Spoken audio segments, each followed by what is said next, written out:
नमस्कार दोस्तों, दर्शन के संसार में आपका स्वागत है। अपने संपूर्ण पश्चिमी दर्शन के वीडियो में हमने वादा किया था कि पश्चिम के दार्शनिकों पर अलग-अलग वीडियो बनाया जाएगा। अलग-अलग दार्शनिकों की वीडियो की इस श्रृंखला की शुरुआत हम लोग पुनर्जागरण काल से करेंगे और आज के हमारे दार्शनिक हैं फ्रांसिस्को पेट्रार्क। ये पुनर्जागरण के शुरुआती दार्शनिक हैं तथा इन्हें मानवतावाद का जनक भी माना जाता है। वीडियो शुरू करने से पहले यदि आपने संपूर्ण पश्चिमी दर्शन का पिछला वीडियो ना देखा हो तो उसे देख लीजिए, लिंक डिस्क्रिप्शन में मिल जाएगा। और यदि आपको ये वीडियोज अपने काम के लगते हों तो चैनल को सब्सक्राइब कीजिए और अपने विचार कमेंट बॉक्स में बताइए। आपका एंगेजमेंट हमें अतिरिक्त उत्साह देता है। आइए अब हम लोग फ्रांसिस्को पेट्रार्क के दर्शन को समझने का प्रयास करते हैं। फ्रांसिस्को पेट्रार्क का जन्म 1304 ईस्वी में इटली में हुआ था। इस समय यूरोप धर्म के प्रभाव वाले मध्यकाल से धीरे धीरे बाहर आने लगा था, या फिर हम यह भी कह सकते हैं कि पेट्रार्क ने ही अंधकार युग में पहली बार पुनर्जागरण का प्रकाश फैलाया था। मध्यकाल में यूरोप में धर्म का इतना बोलबाला था कि मनुष्य या तो पापी हो सकता है अथवा ईश्वर का सेवक, उसके पास दूसरा कोई विकल्प नहीं था। वास्तव में पेट्रार्क का दर्शन मध्यकाल के ईश्वर केंद्रित दृष्टिकोण और पुनर्जागरण की मानव केंद्रित दृष्टिकोण के बीच एक पुल का काम करता है। पेट्रार्क का मानना था कि मनुष्य केवल पापी अथवा ईश्वर का सेवक नहीं बल्कि सोचने समझने वाला प्राणी है तथा मनुष्य स्वयं को बदलने में सक्षम भी है। पेट्रार्क को मानवतावाद का जनक माना जाता है, तो आइए पहले मानवतावाद को थोड़ा सा समझ लेते हैं। मानवतावाद एक बौद्धिक और सांस्कृतिक आंदोलन है जिसकी जड़ें पुनर्जागरण काल में है, लेकिन इसकी शुरुआत प्राचीन ग्रीक और रोमन विचारों में भी मिलती है। यह दर्शन मनुष्य को सोचने समझने और निर्णय लेने वाला बौद्धिक प्राणी मानता है। फ्रांसिस्को पेट्रार्क ने उस युग में मानव केंद्रित दृष्टिकोण को महत्व दिया जब समाज का बड़ा हिस्सा धार्मिक रूढ़ियों से ग्रस्त था। पेट्रार्क ने धर्म को पूरी तरह खारिज तो नहीं किया बल्कि ईसाई धर्म को प्राचीन रोमन विचारों से जोड़ने का प्रयास किया। वह मनुष्य के लिए बुद्धि और आत्मा दोनों को महत्वपूर्ण मानते थे। उन्होंने आत्मचिंतन और स्वाध्याय को सर्वोत्तम जीवन की कुंजी कहा है। फ्रांसिस्को पेट्रार्क ने 1346 से 47 के बीच में लैटिन भाषा में एक किताब लिखी थी जिसका नाम था डी विटा सॉलिटेरिया। हिंदी में इसका अनुवाद होगा एकांत जीवन पर। इसमें एकांत जीवन की महिमा का वर्णन किया गया है। तो यदि आप एकांत प्रिय व्यक्ति हैं और यदि आप स्वयं की कंपनी एंजॉय करते हैं तो आपको पेट्रार्क की बातें पसंद आएगी। वैसे भी मनुष्य को अक्सर अकेले हो जाना पड़ता है, तो ये उसके हित में ही है कि वह एकांत और अकेलेपन का अंतर समझे। आइए देखते हैं कि पेट्रार्क डी विटा सॉलिटेरिया में हमसे क्या कहना चाहते हैं। पेट्रार्क के अनुसार एकांत कोई पलायन नहीं है बल्कि यह सोच समझकर किया जाने वाला आत्मिक संन्यास है। समाज के भीड़ में व्यक्ति अक्सर अपनी अंतरात्मा की आवाज भी नहीं सुन पाता और सारा दिन व्यर्थ की भागदौड़ में लगा रहता है।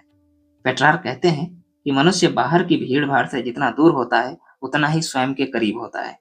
आत्मचिंतन के द्वारा ही मनुष्य स्वयं के दोषों, इच्छाओं और दुविधाओं को समझ सकता है। जब मनुष्य स्वयं से ईमानदारी से नहीं मिलता तो वह दुनिया को भी नहीं समझ सकता है। मनुष्य को अपने जीवन का कुछ समय एकांत में और अच्छी पुस्तकों के साथ बिताना चाहिए, क्योंकि ज्ञान ही वह दीपक है जो अंधकार में आत्मा को दिशा दिखाता है। डी विटा सोलिटेरिया इस बात पर जोर देती है कि अक्सर भीड़ में व्यक्ति अकेला हो जाता है क्योंकि सामाजिक रिश्ते दिखावे और स्वार्थ से संचालित होते हैं, जबकि एकांत में व्यक्ति पूर्ण होता है। एकांत केवल कमरे में बंद रहने का नाम नहीं बल्कि प्राकृतिक वातावरण में जीने का एक रूप है। पेट्रार्क को पहाड़, पेड़, नदियां विशेष रूप से प्रिय थे क्योंकि ये सब मनुष्य को ईश्वर और जीवन के रहस्यों से जोड़ते हैं। मोंटू वेटू की उनकी ऐतिहासिक चढ़ाई इस सोच का प्रमाण है, जहां चोटी पर पहुंचकर उन्होंने शारीरिक चढ़ाई के साथ साथ आत्मा की ऊंचाई को भी महसूस किया था। पेट्रार्क का एकांत ईश्वर से भागना नहीं बल्कि उससे मिलने की तैयारी है। वे मानते हैं कि सामाजिक जीवन में धर्म केवल बाहरी दिखावे की चीज बनकर रह गया है, जबकि आत्मा और परमात्मा का मिलन तभी संभव है जब मनुष्य भीतर से शांत हो। भारतीय परंपरा में भी शोर शराबे वाले पूजा पाठ से एकांत तपस्या का अधिक महत्व है। डे वेटा सोलिटेरिया केवल एक दार्शनिक ग्रंथ नहीं बल्कि एक जीवन दृष्टि है जो यह सिखाती है कि एकांत केवल चुप्पी नहीं बल्कि आत्मा की आवाज सुनने का रास्ता है। फ्रांसिस्को पेट्रार्क के जीवन में एक बेहतरीन लव स्टोरी भी है। लगभग 1327 में एक चर्च में पेट्रार्क ने लौरा को देखा था, जिससे उन्हें पहली नजर में ही प्यार हो गया था। लौरा के प्रति प्रेम से प्रेरित होकर उन्होंने लगभग 366 कविताएं लिखी, जिसके लिए पेट्रार्क को पोएटा लॉरिएट का खिताब भी दिया गया था। फ्रांसिस्को पेट्रार्क प्राचीन काल के बाद इस खिताब को पाने वाले पहले व्यक्ति थे, इसलिए इस खिताब की वजह से वे खासे मशहूर भी हो गए और इस प्रसिद्धि की वजह से उनमें थोड़ा बहुत अहंकार भी आ गया। तब पेट्रार्क ने सेक्रेटरम यानी कि गुप्त संवाद नाम की एक पुस्तक लिखी। यह एक तरीके का डायरी लेखन अथवा संवाद कला में लिखी गई एक पुस्तक है, जिसमें पेट्रार्क संत अगस्तीन से बात करते हैं, जो उनकी अंतरात्मा का प्रतिनिधित्व कर रहे हैं। सेक्रेटरम की रचना 1347 से 1353 के बीच हुई थी। इस समय पेट्रार्क प्रसिद्ध हो चुके थे, लेकिन आंतरिक रूप से अस्थिर और आत्मद्वंद में उलझे हुए थे। लौरा के प्रति प्रेम, यश और ज्ञान की लालसा और धर्म के प्रति अपराध बोध की पृष्ठभूमि में इस रचना का निर्माण होता है। यह संवाद शैली में लिखी एक पुस्तक है, जिसमें 3 पात्र हैं। पहला है पेट्रार्क, एक बेचैन आत्मा जो अपने जीवन की सच्चाई से भाग रहा है। दूसरा पात्र है संत अगस्टीन, उसकी आत्मा की आवाज जो ईश्वर, नैतिकता और धर्म के पक्ष में बोलती है। और तीसरा कैरेक्टर है सत्य, यह एक मूक साक्षी है जो ईश्वर की इच्छा और जीवन का अंतिम लक्ष्य दर्शाती है। सेक्रेटरम वास्तव में कोई धार्मिक ग्रंथ नहीं है, बल्कि यह अंतरात्मा के टकराव की दार्शनिक अभिव्यक्ति है। पेट्रार्क लौरा के प्रति अपने प्रेम को आध्यात्मिक और निर्दोष प्रेम कहकर बचाव करता है। तब संत अगस्तीन कहते हैं, बेवकूफ न बनाओ, यदि तुम्हारा प्रेम तुम्हें ईश्वर से दूर ले जा रहा है तो फिर यह पवित्र कैसे हुआ। सभी प्रेम करने वालों के लिए चेतावनी, यदि आपका प्रेम आपको लक्ष्य से भटका रहा है तो सतर्क हो जाइए और इसके बारे में एक बार फिर सोच लीजिए कि क्या यह सच्चा प्रेम है। पेट्रार्क अंततः यह स्वीकार कर लेते हैं कि लौरा का प्रेम उन्हें सांसारिकता और मोह के बंधन में बांध रहा है। इस पुस्तक के अंत में पेट्रार्क संत अगस्तीन से एक लंबी बहस के बाद स्वीकार कर लेते हैं कि वे मोह में फंस गए थे तथा प्रसिद्धि और ज्ञान ने उन्हें अहंकारी भी बना दिया था। और पुस्तक के अंतिम हिस्से में वे स्वयं से प्रण करते हैं कि आगे का जीवन वह आत्मा की शुद्धि, विनम्रता और ईश्वर की भक्ति में बिताएंगे। वैसे मैं भी कभी कभी डायरी लिखकर स्वयं से इस तरीके की बातें कर लेता हूँ। यह पुस्तक वास्तविक अर्थों में मध्य युग के धार्मिक ढांचे और पुनर्जागरण की मानवतावादी सोच के बीच एक पुल का काम करती है। इसमें धर्म, दर्शन, प्रेम, आत्मा और मनुष्य की कमजोरियों पर सच्चा और गहरा संवाद किया गया है। यह दिखाता है कि आत्म विकास के लिए व्यक्ति का स्वयं से आत्म साक्षात्कार होना आवश्यक है।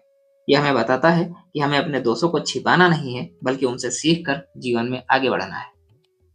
इसके बाद फ्रांसिस्को पेट्रार्क ने लगभग 1354 से 66 के बीच में संवाद शैली में ही एक और पुस्तक लिखी थी।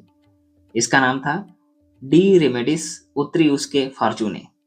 इसका हिंदी में अनुवाद होता है सौभाग्य और दुर्भाग्य के लिए उपचार। यह भी संवाद शैली में लिखी गई एक पुस्तक है। इसमें आनंद, आशा, दुख, भय और विवेक जैसे काल्पनिक भावात्मक पात्रों के बीच संवाद दिखाया गया है। इस पुस्तक में कुल मिलाकर 254 संवाद है, जिन्हें 2 भागों में बांटा जा सकता है। पहला भाग सौभाग्य से उत्पन्न होने वाले अहंकार, वासना और लालसा पर विवेक का उत्तर, और दूसरा भाग है दुर्भाग्य से उत्पन्न होने वाले दुख, क्रोध, भय और निराशा के लिए विवेक की सांत्वना। ऐसा लगता है कि यह शैली सेनेका और स्टोइक दार्शनिकों से प्रेरित है, जिसमें मानसिक संतुलन और आत्म नियंत्रण को सर्वोच्च माना जाता है। आइए जानते हैं इस पुस्तक में किस तरीके का संवाद दिया गया है। सौभाग्य के लिए उपचार, आत्ममोह से बचने की सीख। पेट्रार्क मानते हैं कि जो चीजें दुनिया सौभाग्य समझती है, जैसे धन, प्रसिद्धि, पद, प्रेम, वे अस्थायी और अक्सर धोखा देने वाली होती हैं। इस भाग में आनंद और आशा जैसे पात्र विवेक को यह समझाने की कोशिश करते हैं कि इन वस्तुओं से जीवन सुखी बनता है, परंतु विवेक उन्हें शांत, तर्कपूर्ण उत्तर देकर यह स्पष्ट करता है कि धन अनिश्चित है और उसका मोह विनाश की ओर ले जाता है। प्रसिद्धि एक भ्रम है जो आत्मा को खोखला कर देती है। प्रेम अगर आत्म नियंत्रण से रहित हो तो वह अधोगति का कारण बनता है। इस प्रकार विवेक हमें यह सिखाता है कि सौभाग्य में मनुष्य को नम्र, जागरूक और संयमित रहना चाहिए। और यहाँ पर हमको बौद्ध दर्शन याद आ जाता है, जो कहता है कि सुख भी अंततः दुख ही लाता है। इसलिए हमें सुख के क्षणों में भी बहुत उछल कूद नहीं मचाना चाहिए। दुर्भाग्य के लिए उपचार, आत्मविकास का अवसर। दूसरे भाग में दुख और भय जैसे पात्रों के संवाद हैं, जो जीवन की कठिन परिस्थितियों, मृत्यु, बीमारी, अपमान, अकेलापन, गरीबी पर आधारित है। ये पात्र विवेक के समक्ष अपनी पीड़ा रखते हैं, लेकिन विवेक उन्हें यह समझाता है कि हर विपत्ति मन के प्रशिक्षण का अवसर है।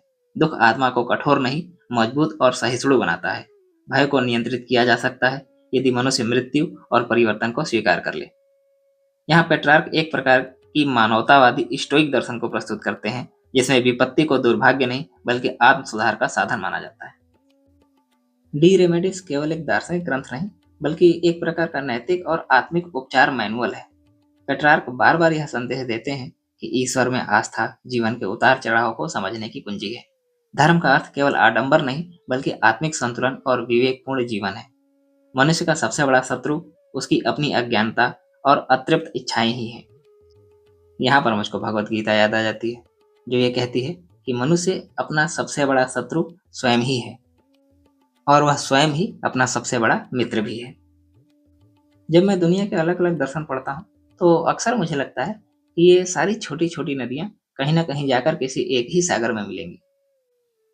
खैर, फ्रांसिस्को पेट्रार्क की यह पुस्तक डी रेमेडिस उत्तरी उसके फॉर्चूने 14वीं सदी में लिखा गया था, पर इसकी शिक्षाएं आज भी उतनी ही ज्वलंत और उपयोगी हैं।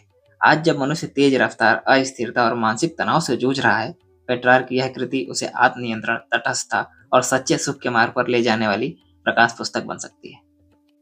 तो यह थे पश्चिमी दर्शन के पुनर्जागरण काल के दार्शनिक फ्रांसिस्को पेट्रार्क।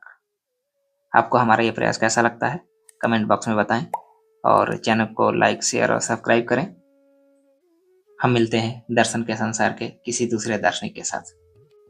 और हाँ, भूलिएगा नहीं, आप भी एक दार्शनिक ही हैं, इसलिए जिज्ञासा बनाए रखिए। धन्यवाद।